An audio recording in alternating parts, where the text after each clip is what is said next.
great friend, General Abdulsalami Abubakar, and the wife, the former Chief Judge of Niger State, and also the First Lady of Niger State, and also recognize Her Excellency Sali Ukpo, who is the wife of my friend and mentor, Anthony Ukpo, Brigadier General. Really, for me, it's as if I'm still in a trance. I'm still in a trance. Because to say that Anthony Ukpo has died, that means we'll not be seeing him again, we'll not relate with him again. It's very hard. But I'm happy that some of those who've come here to speak already have resigned the entire event to God as the will of God. Anthony has been my friend for at least 40 years. And is one man who has influenced my life so much in various ways, because he was such an intelligent person. As a matter of fact, as an individual, he changed my perception of a military officer, of what a military officer is.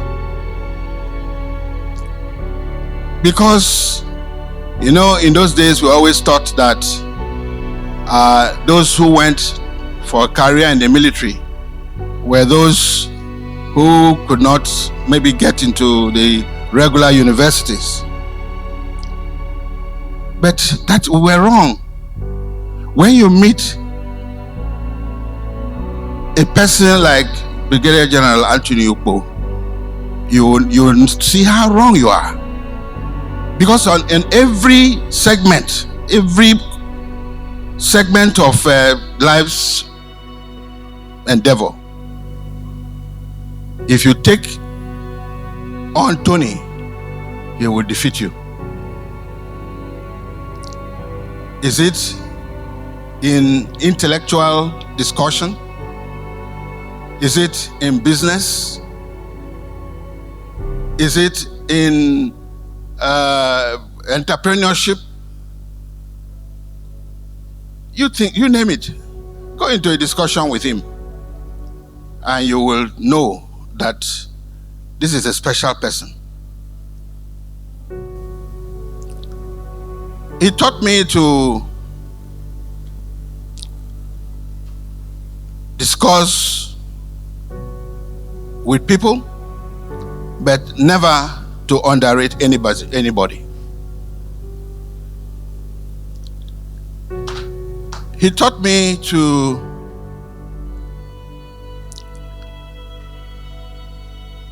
do your best wherever you are. He was very selective in choosing his friends. And even if you are his friend, he will really measure you out. And that will determine whether he will continue with that relationship or not. The only thing that I couldn't learn from him was entrepreneurship.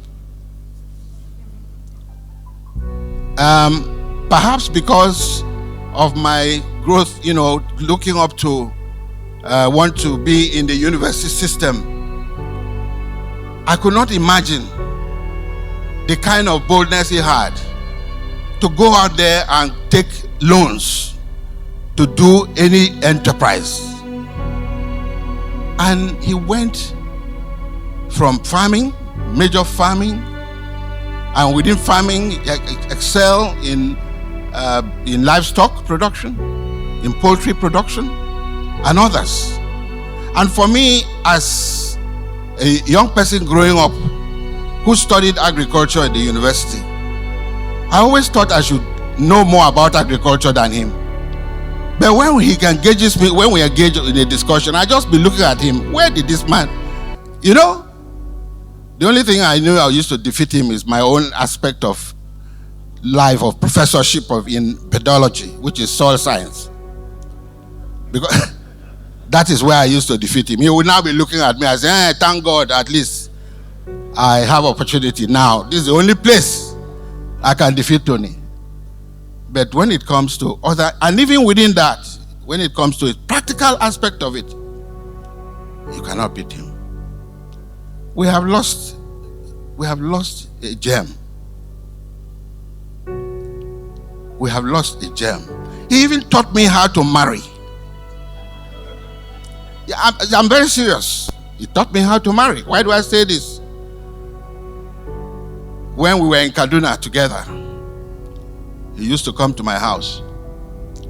And anytime I have some occasion with my wife would run there to the barracks, to where they were living, together with the wife, Sally, and just complain to him.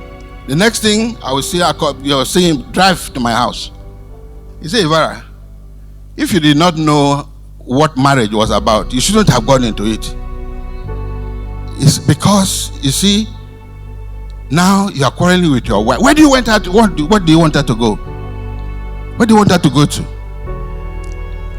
And he said, see, anyway, I don't blame you. I did not rush to marry. I was matured before I married. And when I got into marriage, I knew that I will never even think of leaving because that time when we quarreled with my wife, I said, you must go. So she's going to where? She's going to nowhere. And eventually I found what he was saying. There was, without wanting to bore you, there was an incident too. He came to my house in Kaduna. And he met my younger brother who was living with us. And he was talking to my wife as if she was his own wife, or something, as if he is at a higher level than, I think they're about the same age. And Motunde was very sad, my wife, and also went to report to Tony. Tony came looking for him, that if he sees him in that, he will repatriate him to Cross River State.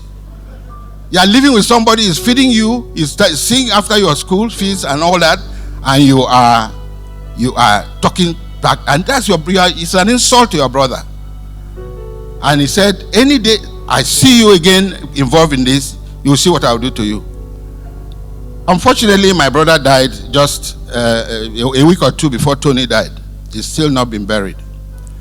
But my brother anywhere say, Tony, no, he doesn't want to go near. So when he died, and I heard Tony died, I said, what? What type of thing is this? It is really a pity, because that was one person who took me and saw me like a brother. He was about 4 years older than me, so but the way we related, you will never know that there was such a difference. The last thing is the way he enjoys his life,